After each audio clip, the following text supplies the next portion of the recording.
बेचैनी ले लियो करा के श्रीयो देवी के फोटो बाउरे लगे बहुत बेचैनी हमारा सुबह तरह बेचैनी थोड़े होई इतना बेचैनी होता कि हाथे मारे के पड़ता फाइट से इतना बेचैनी होता कि हाथे मार दे पड़ता मुंह पर जाके हम तो इतना ना बेचैनी हो लगे हमार हाथ उठबे ना करे जल्दी प्यार मत करी हेलो भाई हम ही नहीं कहत कि ब्रह्मचारी बन जाए हेलो और पीछे पीछे नहीं घूमे के दिन भर सॉरी सॉरी डार्लिंग तो कहते कि चुप नॉनसेंस डार्लिंग बंद करो मोबाइल नहीं हो रे करे में टाइम बीत जाता प्यार में धोखा तो गारंटी बा लड़की छोड़ के भगवे करी आज जो भाग जाए छोड़ के तो तरह के हंसी तर बाबूजी माई भाई गांव के लोग खास जहर जे क्लोज फ्रेंड बा एक में बैठ के खाए वाला खास संगतिया बा तोन हंसी बड़ा प्यारवासा वाले समोसा चाट खाता ले हमरा के पूछतो न रोले छोड़ के भागल बिया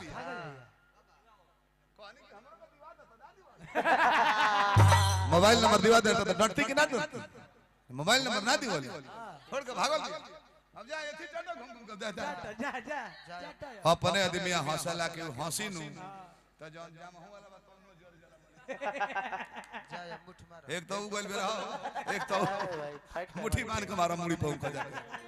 ये हम कहिले भाई ये फेरा में मत पड़ी हलो तना चनिया तोहरे कहता नहीं का मर्द के फोटो सब देखले बनी पिंकी के धन के बोले बियाह कलस मलिकार हतन लइकन लायक कुछ कहे के पड़ी भैया हमरा तब से हमर दमी सदलर एक दुगो औरत लोग बैठल तब सब ना कहत नहीं पैसा के बोले बियाह कलस के भैया 10 गो जेसीबी बाऊ का आ देखी पिंकी के पति के सब लोग चिन्ह ले अरे वो सब देखी ये सरवा के 1.5 इंच के दांत बा बरस ना मारला लेटिंग साफ करे वाला हार्पिक आधा बोतल मुंह में छिड़क दो आ उहे साफ करे वाला लेटिंग लेके बरस रगड़ हंसेला सरवत बुझाला के रोता आई का कोइले रहे चालाकी मलिकार बिया हवा से पहिले मुड़ी में बनावटी बार 40,000 का लगा ले रहे आई दांतवा बड़का बड़का पर फेविकॉल से उज्जर मसूड़ा के रंग के कपड़ा साट ले रहे बनावटी दांत लगवा के मुंह मुदले रहे तो हो कि बोरी निमन लागता ब्याह शादी हो गई चाचा पिंकी ससुरा गइली ओकर उम्र रहे 75 साल गइली सुहागरत मनावल आ बिहान भइले पिंकी एगो बाड़े डॉक्टर गफूर एमबीबीएस दांत के बक्सर गोलंबर में गफूर भाई के लगे तो चल गई और दांत के डॉक्टर ले जाके बेड पर चित्ते सुतल बिया निवस्त्र होके कोनो कपड़ा नहीं खे गफूर भाई आइला तो कहले हम दांत के डॉक्टर हैं ऑपरेशन करने के लिए तुम पेट उखाड़ दियो मर गए कहले कि दांते निकाले के बा मोबा पिंकी मुंह बोला कहले 32 दांत तो ठीक है तो दांत निकालना कहां से कहले पिंकी की करम जर गई 75 साल के बाद बनावटी दांत लगौले रहलो व्यवस्था कामे ना कइलो सब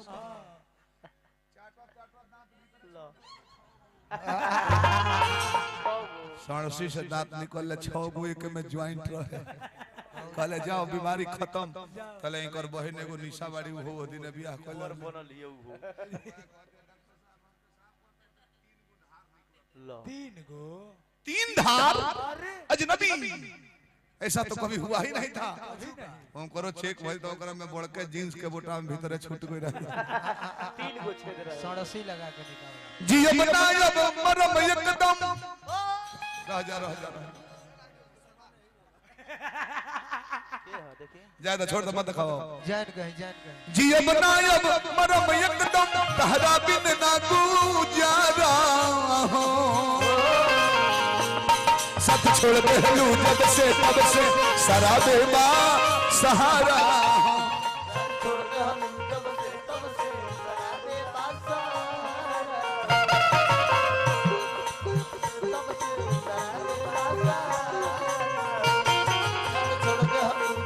बड़े जमाई आता पिंकी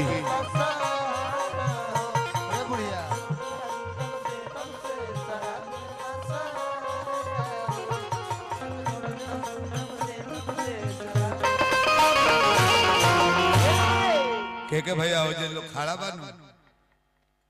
खाली चुटकुला वाला जहाँ चुटकुला बंद करके बैठल गइल कि खड़ा वाला तैयारी में पहले ही से देखी सब है बगली में हाथ लगौले बा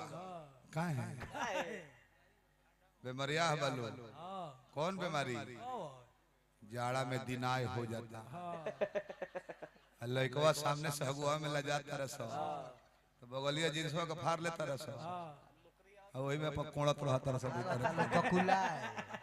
जैसे गड़िया के लागल है एगो भाई गइले हैं गांव के अभियंता जी बड़ी लेट हो गइल बा हमको नहीं भाई शीशा में देखने कोने मुंहवा काहे बनाओ तरह कहो के का भइल बा निकलनी हम मुड़िया रहत कहते बड़ी लेट हो गइल बा चली ना किसिम किसिम का नाश्ता खा ली हमको नहीं अपन धैर्य रहो भाई तो पूछने के भाई बगलिया में का खबड़ता रहो कहते ना बेसी चिनौटिया गबड़ा गइल बा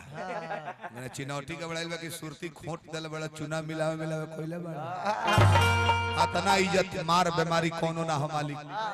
विधायक जहर ले माला पहनावे शिशंकर चौहान अच्छा जेऊ माला लेके हमरा लगे जाता रहे आ पब्लिक भरल बिया सांझ के बेरा 9 बजे चाचा उनकर दिनाय जोर मार दे हुए अब बुझावे कि मालवा गर्दन में बिग दी है तले होवे कि केंग आप टाइम पे माला पहना में केंग अपन इज्जत बचावल जा अब लोग और तक के विधायक जो होगा वो तो ऐसे करता रहे अभियंता जी गमछिया गंदा हो गेल बका ने खोबड़ा थोड़े तेजी में एकदम हम कहना ठीक है तो बात ना ना देखो ना गंदा हो गेल बका तले एगो एप्लीकेशन ले ले पब्लिक पता विधायक जी पर विचार कर को तोर दिमाग डिस्टर्ब बडेरा पर हो जा कैसे ऐसा बीमारी है 5 मिनट में भाई लोग दूगो मजा देला जले हगु आइबनु चले बुझाई कि जहाज पर फ्री टिकट घुमतानी फ्री सेवा स्वर्ग लोक स्टेशन आवे लगा मजा आई 5 मिनट में जब पंछा छोड़ के भक भकाई नहीं तो बुझाई कि जहाज पर से कोनो सरवा ठेल देले हम हिमालय में लड़ के मुए जा रहल बानी नहीं कर 12 डबल मास भाई पगला 1 महीना पहले कुंवर जी के भाई रांची भर्ती करा दिहल गोल हो जाए 800 पागल हो गए से पूछी कैसे मोतिहारी पागल खाना में बाढ़ गल जंगला भर पानी सारा पागल पौड़ पौड़ जंगला तूर के निकल गए अब जाने की वजह जब पागलों की संख्या बढ़ गई तो भले कि बॉम्बे ट्रांसफर किया जाए प्लेन से जहाज से 150 पागल वो में भर के अब पायलट से कहा कि बॉम्बे छोड़ना है इसको अब पागल जहाँ 150 बाड़े से एगो पागल गांव के हैरान कर देला और 150 पायलट घड़बड़ाई बा लखनऊ जात हेल के ऊपर ब्रेन हेमरेज मार दी तले अचानक हाला शांत भइले इनकर भाई डबल मास जाता रहे पायलट वाला रूम में पायलट थोड़ा हटो जहाज मैं चलाऊंगा कॉलेज कहते पागल हवे भगवे कि ना कहता कौन पागल है अच्छा ये बताओ इतना पागल सब हल्ला गुली कर रहा था कैसे शांत हो गया अपना बुद्धि से शांत कोई नहीं हम कैसे तो जहाज चलते में गेट खोल देनी हम कोने की एयरपोर्ट आ गेल निकलो सब बहरी छलांग लगा उधेल बा कोनो नदी में गिरल बा कोनो कहीं गिरल बाटे एकदम हाला शांत बा वही में देखो कमलबा जी के भाई कहत रहल कि खिड़की खोला जहाज में गौरव आज का नहान के मेला हो आज का नहान के मेला भी हो न आज नहानवा के मेला वाला कहत नहीं हां जो नहान के मेला हो बगे तने हरि जी के नाम कहो पूछा का है 2:30 बज गइल बा फिर कुंवर जी फिर हम तब सेवा देव लास्ट तो सीताराम बोला राधे राधे श्याम बोला राजा पहले रहन हमरा के हम भुला गरो नहीं हम कि हमरा मौगी के कंघी छाप मिल रहे वो कहे कि झाड़ के मार दो इनकर एगो भौजाई खड़ा भइल बड़ी बेरी वार्ड में हां सेक्सी पंचायत के नाम है सेक्सी पंचायत में जन्नी वार्ड में खड़ा भइल बड़े उनका जानता नहीं कौन छाप मिलल बा लो हाथ मांगा हारी महाराज साफ बड़की साइज का मिलल बा उ लेके घुमल फिरता रही अब मान ली कि जेकरा कंघी छाप मिलल बा 2-4 गो कंघियो रखता संगे कहीं कंघी छाप याद रख वो एक पेटी किल लल बड़ी आ जहां उठ मांगे जाता रे बबुआ बबुआ कृष्णा हां खड़ा होला फलाना तारीख के जाके हां कंडोम लगा के मुझे की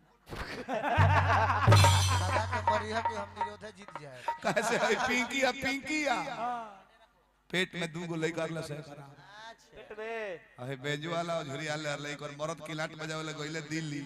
आ तले बेंजू वाला एकर लागल व्यवस्था देबे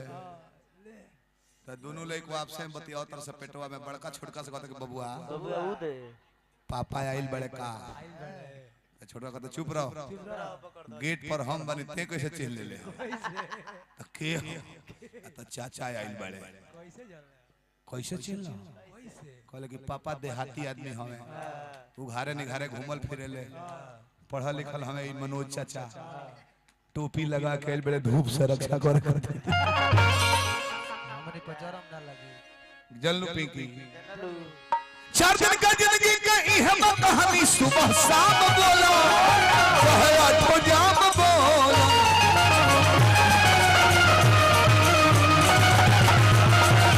सुबह शाम बोलो राधे राधे श्याम बोलो